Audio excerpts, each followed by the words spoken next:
for an interview. I'm not here for a tour, asshole. There's the veg, there's the fruit, there's the dairy, there's the salads, there's the fucking hummus, there's the meat, there's the liquor, there's the fucking chips.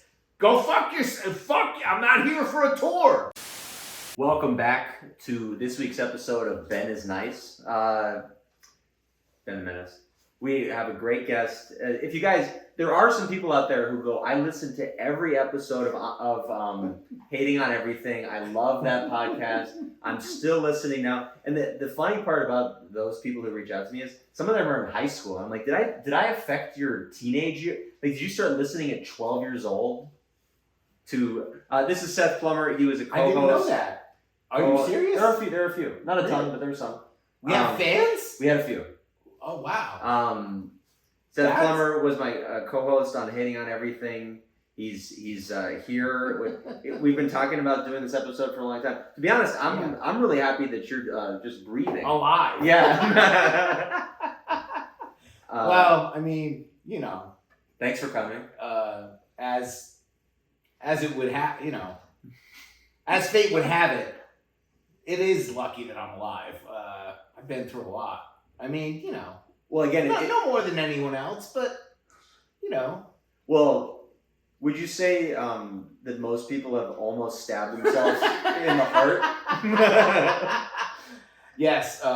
Here's a lesson, kids. If your ass and legs are killing you from stabbing yourself with a needle, injecting yourself with steroids, do not try to inject yourself in the chest because you might almost kill yourself like I did. I punctured my lung. This happened pre-pandemic when we were recording Hang On Everything. Yes. 1 week, I'm going to say it was like a month apart. 1 week you come in and you go, guys, I'm doing steroids. It's the best thing. It's the best. Right. I love steroids. You were so excited about doing it. Yeah. You're like, I'm getting big. I'm going to Planet Fitness. Yeah. I'm eating. If you like drugs, steroids Makes you feel good. I mean, testosterone makes you feel good. It's like the same thing as any other drug. Yeah. You get high. It gets you high. You feel great. It's 100% It wears true. off. Well, let me finish though. 4 weeks later, you go, guys, I went to the hospital a couple of days ago because I almost stabbed myself because I tried to. You're like, oh, I got tired. Yeah. Where were you putting the needle normally? Well, in my ass, and then in my legs. And you're like, I lost places like a heroin addict. You're like, I lost places to put the needle. Right. So instead of going between the toes like a good addict, right, you went directly in the heart. Right. He's like, where do I? Every muscle that you're supposed to put a needle into was sore. My ass, my thighs. I think I even put like in my shoulders. My whole body was sore. By the end, what are normal? I mean, people do steroids because I started on testosterone. Okay. And I advanced to testosterone, Winstrol, and I was doing 3 different ones all at the same time. So you're doing too much. So I was injecting myself. Do people recommend that? Like, it's called stacking. You can stack. I've heard of but that. You're supposed to stop after like 6 weeks. I've heard of. I went for like 4 months. You know the stacking I've heard of? Like aspirin and coffee. You know what I mean? It's like 2 things at once. Yeah. It's not 3 types of steroids. I was benching 275. I wasn't gonna stop. I was fucking yoked. The best part of that is that's not even that much. For me, it was. No, sure. You probably added 100 pounds to your bench. Easily. Yeah, easily. 135. My top bench was only like 145. That's pretty nuts. Yeah, I was a skinny little guy. And how long? Like what period of time? In 6 months. Yeah, in 6 months, I got yoked. But I was working out like 6 days a week. I wasn't fucking around. And you were training. What were you training for exactly? It was mostly because I'm old. Like your midlife crisis? Yeah. I had low T. Low energy. Never really low T. I always had a boner. Never really. High T, low energy. Right. I just really was like always tired all the time. And I was like, you know what? Maybe I'll just try testosterone, and then like any other drug, you start doing it and it gets you high. And then I was like doing, food delivery at the time. I got pulled over at least 3 times to try to fight people. My road rage, like here's the thing. It's when you're on juice, when you're just having fun and just talking to people and everything's cool, you're good. As soon as anyone challenges you or anything starts to get like any kind of conflict, you go from 0 to 1,000 in a split second. That's the roid rage part of it, where the rage comes in immediately. If you're having fun, you're at a kid's birthday party, you're no issue whatsoever. As soon as somebody, just a note for people at home, don't do 3 types of steroids and go to kids' birthday parties. As soon as somebody cuts you off, you're ready to fucking kill them like that. So that's the rage part of it. And and again, I stabbed myself in the chest with a 1-inch needle and almost killed myself. And then you stopped. And then I stopped. I was like, you're a fucking idiot. What are you doing? You have a kid. You have a girlfriend. Stop it. What? And it wasn't really helping. It wasn't helping my energy. I got big.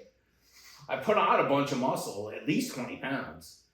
But my energy was still the same. It was just like, I'm just old. That's what happens when you get old. You just lose, you don't have 20-something energy anymore. So I'm just like, all right, I guess I'm just going to be tired from now on. And so that's the last you heard from Seth. That's what was going on. What's happened since then? Oh, God. Now I was joking with Seth in the car. First of all, Seth, I wish you guys had been in the car with us. Seth was so fucking jacked up. He got in the car and was doing like a Rush Limbaugh impression for 20 minutes. Well, we talked about Trump at first, and it was just like, you were doing a one-man radio show, one-man right-wing. Fuck that piece of shit. I'm glad I know you're not right-wing. Prison. You sounded like those right-wing radio guys, though. Yeah, just in on tone. the left. Right. Left. Right. You were very But I'm very animated. I'm very extreme. Well, you sounded like a right-wing I'm more anti. But you know why you sounded like that? You were animated and drunk. Yeah, that's when I'm at my best. Well, either caffeine or alcohol will maybe both instigate. Well, you can't really do both. No, either or will instigate. My rage. Politics is bullshit, but they all deserve. Anyway. We don't have to talk about it. They all deserve to be in prison. Pelosi and Clinton as much as Trump. That's very true. And they're all crooks. But Pelosi didn't call Mexicans rapists. So Trump, I think, is Pelosi just like stole a bunch of money. Totally. Yeah. And informed, hundreds of millions of dollars. Yeah, informed her husband of what stocks to buy based on litigation or legislation that she voted for. Yeah. So they're all corrupt for sure. But Trump is like next level scumbag. Yeah, no question. He's in Putin's corner. He's in Kim Jong-un's corner. He tried to get Jimmy Kimmel, Bill Maher, and Alec Baldwin kicked off the air. As a comedian, that's especially offensive. Fuck you, freedom of speech. You can't. He's such a fucking snowflake piece of shit. He can't take people making fun of him when he says anything he wants to say. Freedom of speech, motherfucker. Go snowflake somewhere else, you fucking pussy. Anyway, we're not. Okay, well, I want to. Okay, I said let's get into what Seth's been up to, and then we got stuck on go snowflake somewhere. What have you been doing the last few years? It's been 3 years. Obviously, we went through pandemic shit. Did a lot of coke. Lots of coke. I did cocaine. I think I spent $10,000 on cocaine. I do think looking back at this episode is going to be very helpful for you. Yeah. You basically were like, I did all these steroids because I wanted energy. And then I said, maybe I'll just be tired. And then I became a coke addict. Found a bunch of blow. Yeah. And the most ironic part of it is you'd probably be better off still doing steroids. Well, no, it wasn't cocaine. Almost everything that I did, the guy that would deliver to me, like cocaine, if you do real cocaine, it'll drip down the back of your throat and it'll make your whole nasal passage numb. The shit I was getting was like bathtub brew, just some kind of methamphetamine, like crank. I don't know what the fuck it was. It got you high, for sure. And that's really all that mattered. But it wasn't even Coke. It wasn't even Coke. It was some bathtub brew bullshit. Once in a while I would get real Coke from bathtub brew like a phrase people use? It's just like, it's like the Walter White shit where they're just making stuff in their They're putting like paint thinner it's just it's just aspirin in there. some kind of amphetamine or baby laxative mixed with. You've been doing Coke. It's very funny that you've been doing Coke recently in the height of what's it called again? I'm not thinking right now. Pandemic? Fentanyl. Oh yeah. Well, yeah. Doing Coke during the pandemic makes no sense. Coke's like a social drug, I thought. And also, you're doing it when everyone's dying from cocaine. Oh yeah. Oh, I threw every. That was the worst time. I threw every caution to the wind when I saw that Katie Quigley got almost died. Yeah. I knew Fu. Fu was a good dude. He died. Yeah. Didn't care. I didn't care. I kept like bring me my shipment, motherfucker. Because maybe in the back of my mind, you want to die. No. Wow, man, that too. Not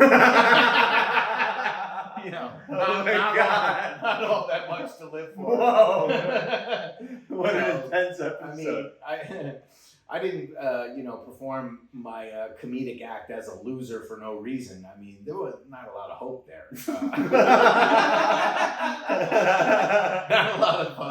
Not a lot of optimism in my, outlook on life. Sure. But I mean, I've been an addict since I was 12.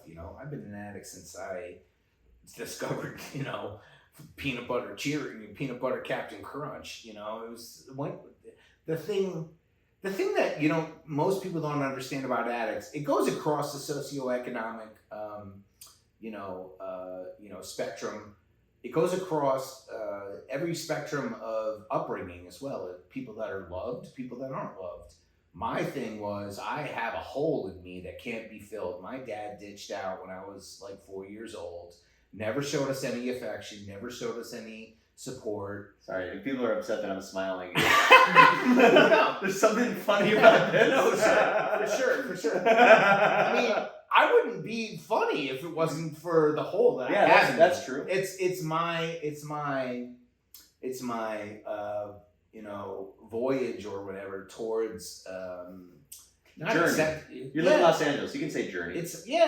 Or my yearning for validity that I didn't get from my father, or because if you. So have you ever thought about maybe doing a slightly less Coke and going to therapy? I just recently started therapy. Okay, I did. Okay. But I was in therapy before and I don't do cocaine anymore, but just because I kept threatening to kill my Coke dealers. Oh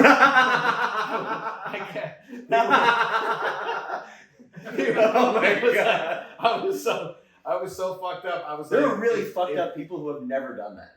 I was like, if you don't. Some of the worst people in the world do cocaine. You never threaten to kill. If you don't bring me a sack at 4 a.m, I'm gonna fucking Molotov cocktail. I know where you live. I will fucking kill you. I was insane. I mean, well, how did they respond to that? Did you get an actual message? They just blocked me. They don't text me. Now I don't have it. No, they don't feed it. Now I don't have a dealer anymore, and I'm clean except for booze. Do they know where you live? Yeah, but I swear to God, the one guy, he was like Mr. Magoo. He was like 80 years old. This guy, and I swear to God, this guy, the guy that had the bathtub. Was he like emaciated? No, he was kind of like a tubby Mr. Magoo with glasses.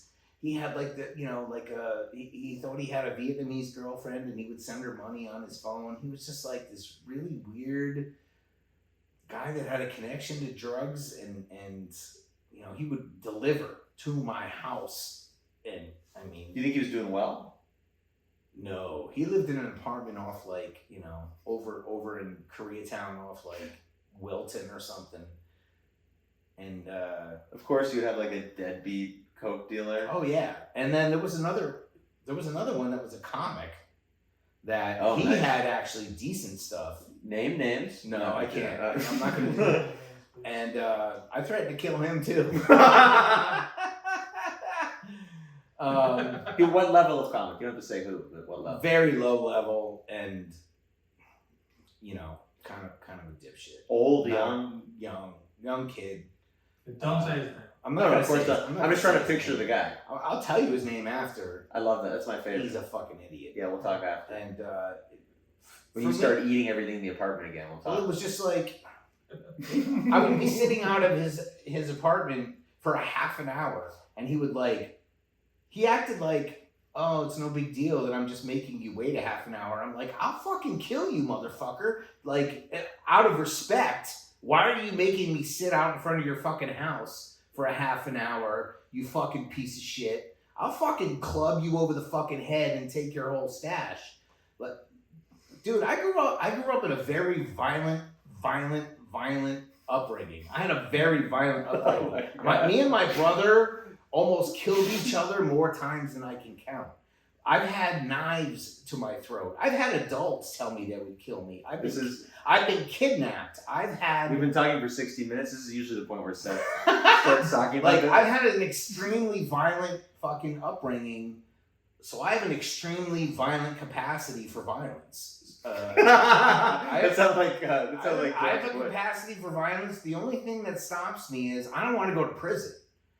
So when this kid is just like blowing me off, treating me like a fucking, just disrespecting me 100%, I'm like, dude, I'll crush your fucking skull, motherfucker. And he still was just like, nah, I'm good.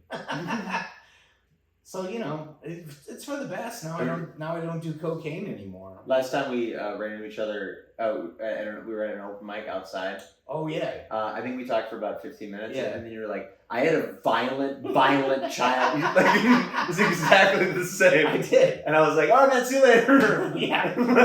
I'll have you on the podcast. Good to see you. I had an extremely violent upbringing since I was, dude.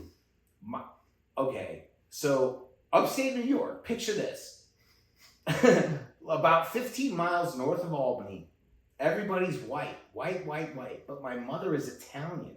Everyone on my mother's side of my family is very dark skinned, very dark, black hair, brown skin. My brother, I'm white as fuck. My brother was brown skin, black hair. His nickname when we were little kids was Kunta. From Roots, Kunta Kinte. All the kids called him fucking Kunta.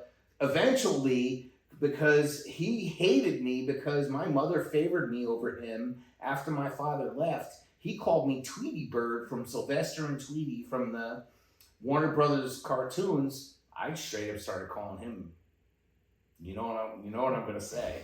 You know what I'm gonna say. Please don't say it. Because he was brown, Oh, and he wanted to make me feel like shit. So, and my mother never stopped us. So imagine where you're in third grade. Third grade. I'm fucking 7 years old, and no one is giving me any like parental guidance on how to behave socially responsibly. We were animals, man, and we literally, my brother held knives to my throat.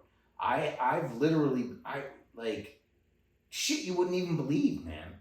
Like, we almost killed each other many times. So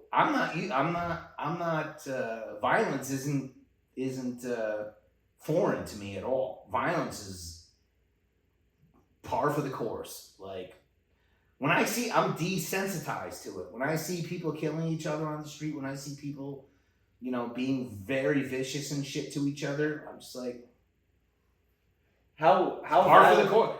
How ugly has it ever gotten for you? Like, how violent have you gotten with people? Have you like? I've had people threaten to kill me. I've threatened to kill people. Well, like I said. What about like actual fighting though? Like contact. It probably got the worst. I got kidnapped one time by these three kids. These three kids that were older than me. Me and my friend, we were. I grew up on this little town called Cohoes, north of Albany. The Hudson River's on one side, the Mohawk River's on the other side. It was a little island, and the rivers would freeze in the winter. But during the spring, they would start to thaw, and you'd be able to go out because it wasn't too cold to go out. But the rivers would still be frozen, but you'd be like, I'm not going out on there. Those things, you could fall right through that shit. These 3 kids made us walk across the river, and they were taunting us. They were like, that ice is gonna crack. You're gonna fall through that shit, and you're gonna be gone. They held us at gunpoint, like literally. It was probably a pellet gun or something. But I was like 11 years old. They were probably 15. So extremely traumatic, extremely violent. What about as an adult though? You ever like stab somebody? No.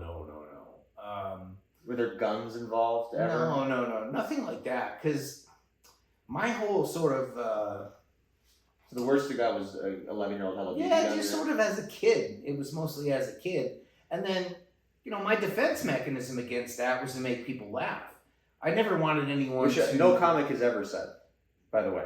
I mean, going through that as a young child, when you start to sort of like go to middle school and high school and stuff, and then you make friends and whatnot, and you realize everyone's trying to kill you.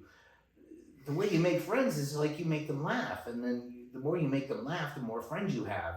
By the time I was in 10th grade, 11th grade, we had this park we hung out at. There was like 60, 90 of us that hung out at this park, the stoner crew or whatever.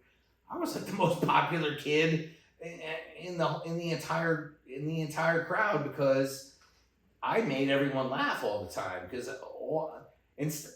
like to avoid conflict, you know what I mean? My defense mechanism against thinking people are trying to kill me was to be funny and make them laugh.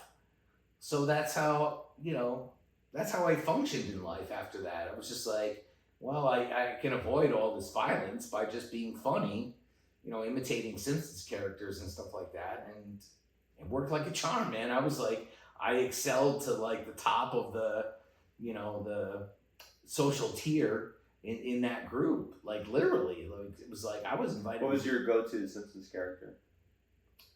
It was mostly anything that was relevant at the time, where it was just like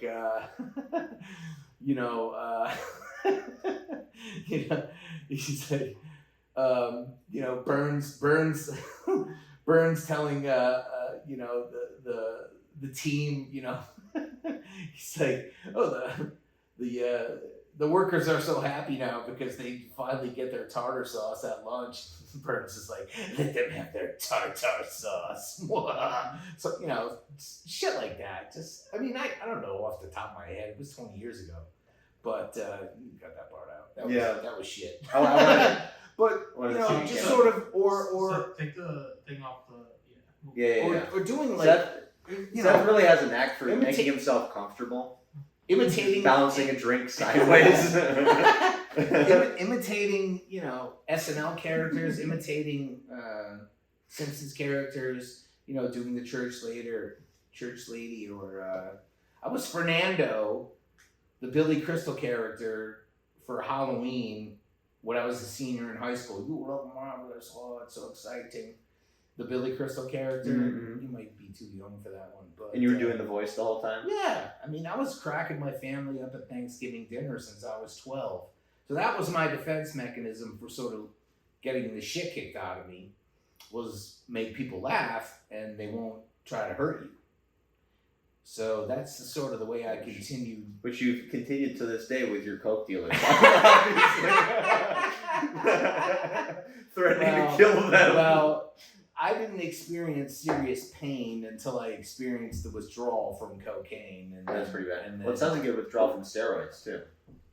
Not really that bad. You should have stopped steroids. I pretty much dropped steroids cold turkey. That wasn't really hard to do. Coke is hard. Coke was way harder because it's weird too, because they both get you high, but Coke gets you really high. Coke gets you high for 12 hours. Like, steroids get you high, but then it's more of like a weightlifter high or something, where you like, you get pumped up and then you sort of have a bunch of energy. Cocaine gets you really fucking high for 10 hours at a time. Okay, It's different. I think our listeners get that Coke gets you really high.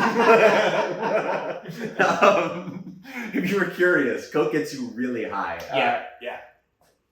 So I want to get in. I mean, the drug stuff is interesting, and it's actually kind of intertwined with everything. But so pandemic hits. We were actually doing Hating on Everything the second the pandemic happened. Right. We decided to fast to make our immune system strong. Oh yeah. And then they shut down everything. It didn't matter. I got sick the second I ate again. It was and just then just to be clear, the fat guy lasted longer on the fast than the physical trainer or the fucking chick that I lasted longer than both of you. How long did you go? I made it 48 hours. Jasmine lasted 1 day, and I think you lasted.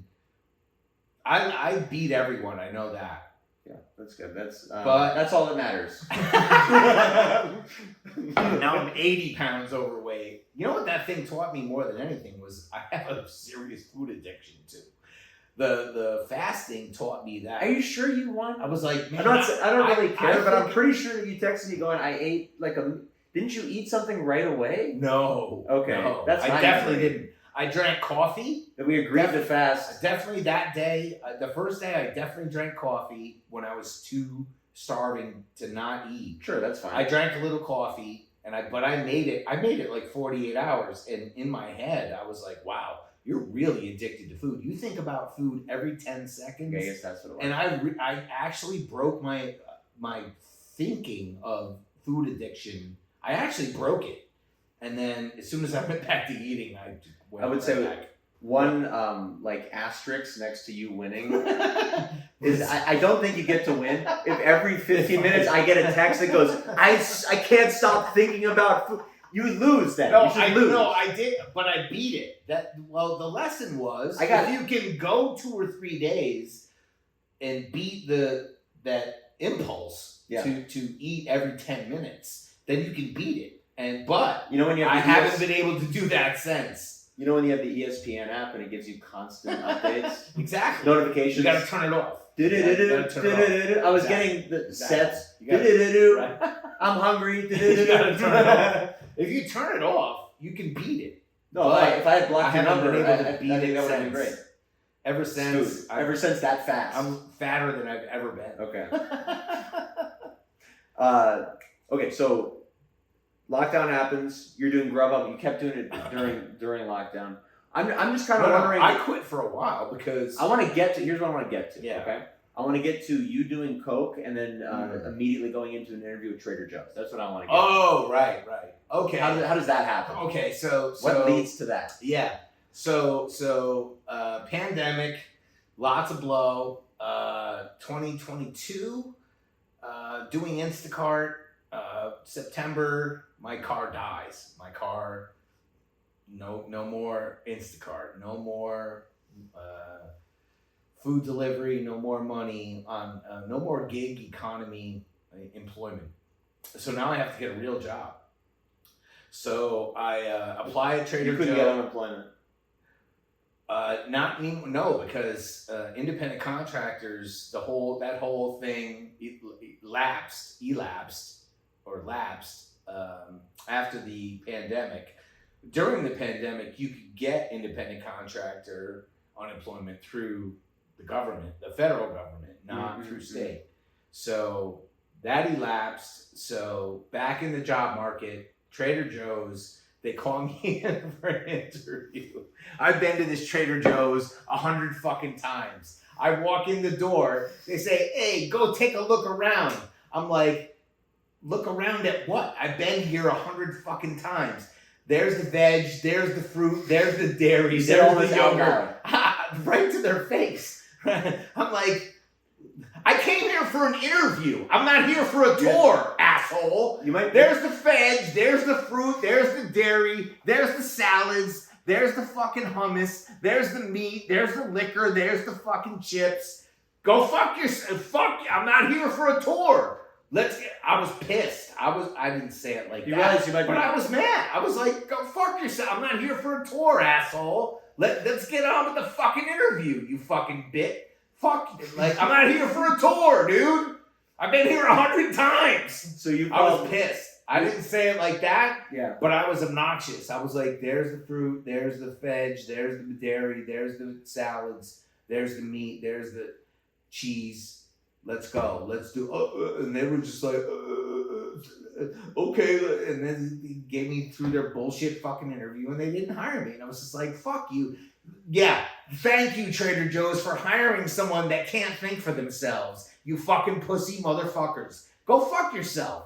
So they didn't hire me. No, that's what Trader Joe's wants. Go fuck yourself. Trader Joe's wants guys in their 50s who are independent cokeheads. Angry, independent coke addicts. Hey, don't call somebody in for a fucking interview and tell them to tour your fucking store.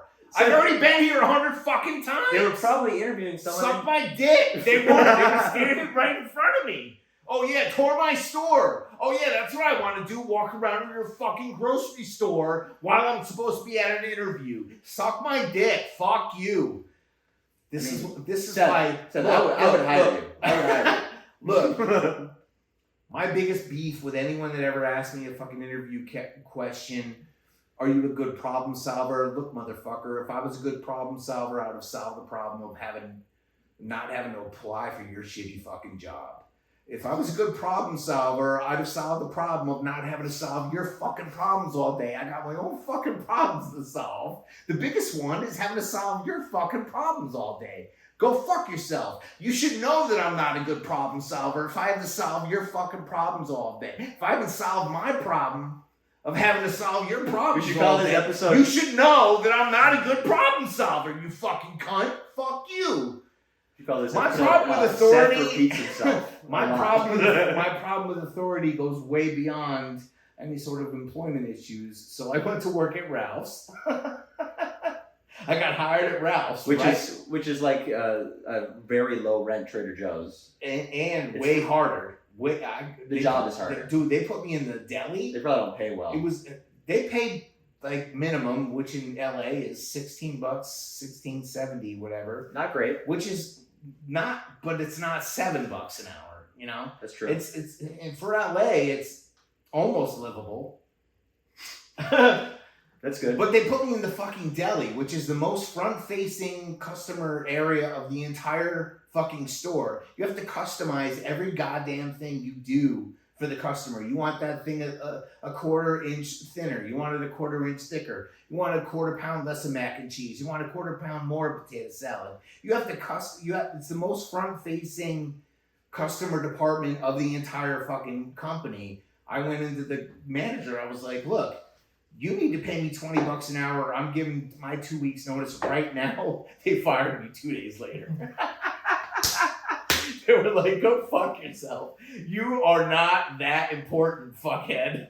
And I was just like, all right then, fuck you, man. I'm not gonna fucking... Dude, I'm a fucking I'm a spectacular customer service representative. I make people happy about... I help. You really do. See, I'm not as angry as everyone thinks I am. I help people because if I go to some place and I want something and somebody helps me find what I want, I'm fucking elated. So you come to my fucking store, I'm going to help you get what you want because I want you to get what you want when you come to my fucking store. So that you leave happy. I don't want you to leave disappointed and depressed and be like, oh man, I went all out of my way, left my house and came to this place to try to get what I wanted and I fucking leave dejected and, depressed. Fuck that. I want you to have what you came for. So I go out of my way to be extra fucking helpful. Seth, I do have one question. How much were you drinking at work? Dude, I went into work so blasted. You're like, I made people happy. If you're trash, who knows? I went into fucking Ralph's. I went into Ralph's blasted on coke one time. Because I was just like, you know what? These cunts do not appreciate anything that I'm doing. Customers would reach over the counter and fucking shake my fucking hand because I was so to get their money back. I swear to fucking God, these other fucking cunts, they were just like, what do you want? Blah blah blah, and they were just like, they were going through the paces, and I was just like, yo, so treat them like fucking people, man. All you're treating them like is a fucking, a customer, a commodity or whatever. I'm like, you suck. They were trash, and I'm better. Yeah. I'm better at helping people than most people in customer service, but they don't give a fuck how good you are at it. And as soon as I told them I needed to be paid for the extra effort that I put for, they fired me. But now I'm at the depot. That's a whole nother ball of wax. Now, would you say the secret to customer service is doing cocaine? Is that how you pull it off? And also, my other question that's tier 1. How many people in the history of Ralph's have ever asked for a raise? Almost nobody. Wow. Behind the deli? You think that happens a lot? If I knew that number. And how many of those people were not on coke?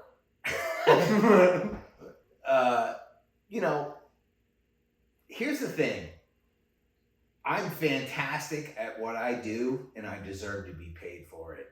They're all fucking brainless fucking drones that are just going through the motions. I created interpersonal relationships with these people. Hey, how you doing? What are you doing today? What's going on? How people fucking would reach over the counter and thank me. You're so generous. You're so helpful. It's because I actually like helping people. They don't give a fuck. They don't give a fuck about your extra effort. All they want is numbers. All they want is, what you're doing to fucking create sales and this and that. Corporate bullshit, man. I fucking made them try to pay me and they just told me to fuck myself. So I said, fuck you too. Anyway, I'm at Home Depot now where I got a concussion. That's a whole other ball of wax. This is a serious question. Does your kid know that you're like doing coke and making sandwiches and stuff? No. I'm not doing coke anymore. I mean, but outside of my own preference, I would still. You never did cocaine before, like the last couple of years. Well, I did in like my early 30s, and then I stopped for like 15 years. I didn't do it. And you liked it back then? Well, yeah. I mean, it gets you high. Being high is fun. And then I didn't do it for a long time, like 15 years. And then the pandemic came along. Me and my girl broke up. Mm-hmm. I moved in with my buddy I've known for 25 years. And we were just like, we've got $2,400 a month in free money. I lost all of it in the stock market too. Right. I lost like $10,000 in the stock market. Good. At least. If anyone watching this hasn't already killed themselves, well, I'd be stunned. I mean, I'm not the ideal candidate for life lessons by far. Well, there probably are some lessons in this. I mean, like, well, do everything I didn't do. That's the life. My book that I write is going to be The 7 Habits of Unsuccessful People. Don't do this shit, and you'll be fine. That's, don't do drugs, don't get married, don't have kids, don't, work for a fucking corporation. It's not fucking rocket science. It's like common sense. But until you follow the mistakes of somebody else, nobody knows.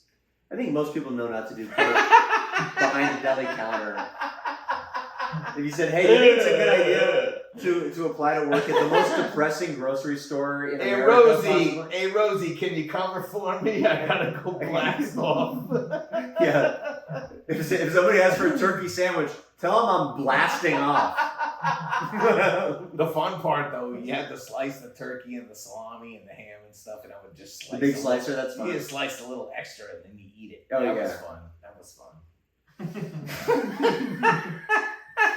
Jesus, man. Yeah, when we ran into each other, I was like, Seth seems like he's doing okay, and then you started like going, you're like, and then they fucking wouldn't let me in Trader Joe's. I was like, oh, he's doing horrible. Seth's not doing good at all. I've never done good, Ben. Since I've known you. When I guess that's true. Yeah, I've never done good. I've never been. But you also seem like you're at peace with it a little bit. Well, dude, like I said, with the violent upbringing and having to sort of like be comical towards people to avoid violence, it's like a. But nobody's like I'll be your happiness. therapist Happiness is almost it's a defense mechanism where I'm sort of like I've already been at the bottom, dude. So I think you're still down there. The only way to go is up. What can I be mad about? Right. No, what can I be upset See, about? I've already been degenerated to my low. I've already been insulted. I've already been. Want to go up in this position? There's nowhere else to go but up. It's like you can't do anything to me now that I haven't already been through. You can't insult me. You can't. You know what I mean? You can't degenerate me any more than I've already been completely degenerated. So the only way to go for me is up, to be cheerful and nice to people. You know? So sure. I mean, that's except for people who work at Trader Joe's. But... well, they didn't hire me, so they can all fucking rot in hell and die. But I'm at the depot now, baby. So yeah, and that's so you went directly from Ralph's to Home Depot. Like about 2 weeks. You know, have you read Bukowski before? Oh yeah.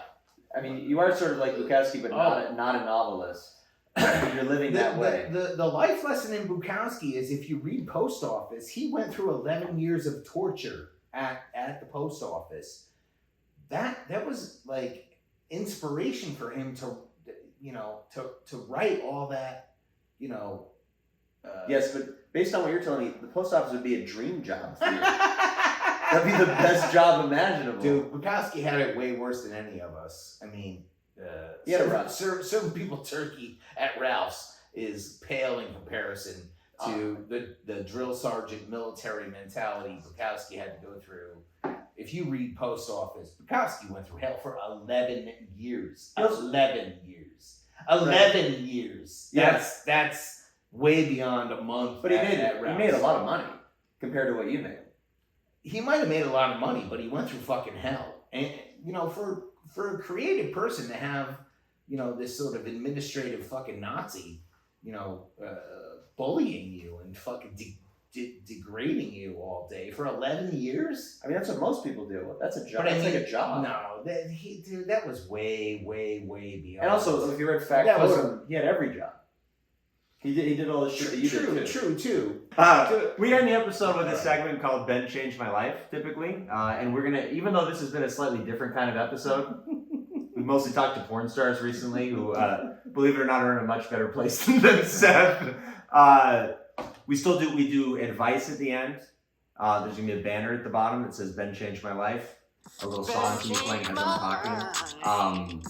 And we answer like kind of dating, relationship sort of questions. Oh, yeah. Life advice. I mean, real life advice. I'd love to hear some of those.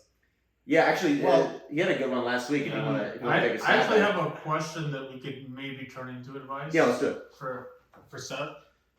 So Seth, I've known you for a little bit. We did Hating on Everything together. Yeah. Poster on there, and I know you as being like the sweetest guy, very articulate, very well spoken. That's how I know you. I remember when we made fun of some girl's podcast, and on Twitter she felt bad, and you reached out to her. Yeah. And we're like, we were just joking around. I was the crazy guy.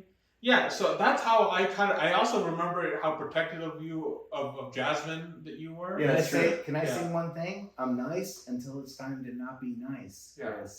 If you're nice to me, I'm the nicest guy in the world. If you're mean to me, I'll cut your fucking throat, bro. Yeah. I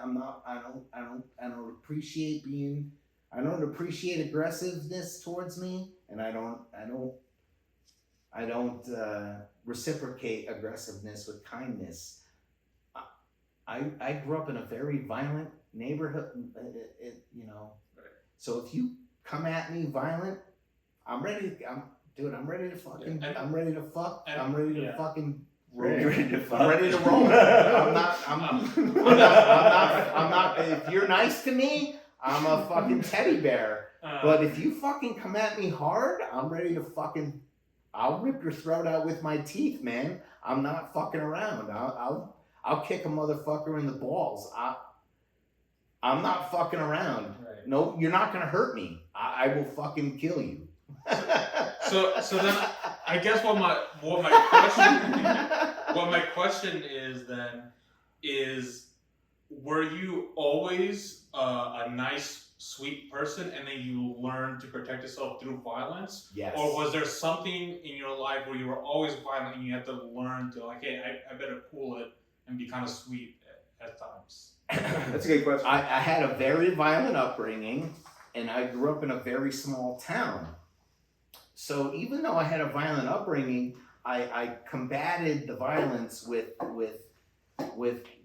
kindness and comedy. But then when I moved to the city, you can't be this small town yokel that is just walking around all fucking happy-go-lucky. You gotta be ready in this town to tell somebody you're gonna fucking cut their head off in a split second. And if not, you're just waiting for someone to chunk you out. So I carry a crowbar in my backpack, dude. I'm not fucking around. I'm nice until it's time to not be nice. If you come at me hard, I'm gonna fuck you up. Period. Answered? That's good. So okay, have you always carried a crowbar? No, I mean, Like when you were being nice on hitting on everything, were you carrying a crowbar? no. When did that started recently? Yeah, well, Yeah. when I started taking the bus, padlock in a sock. I have a padlock in a sock, and I have a crowbar in my. I have a crow in my backpack. That, you know, the hole that they have for the liquidation hose. I have my crowbar sticking right out of that, where I can grab it. If somebody fucks with me, man, if you come at me, get ready to get fucked up. And I have a padlock in a sock.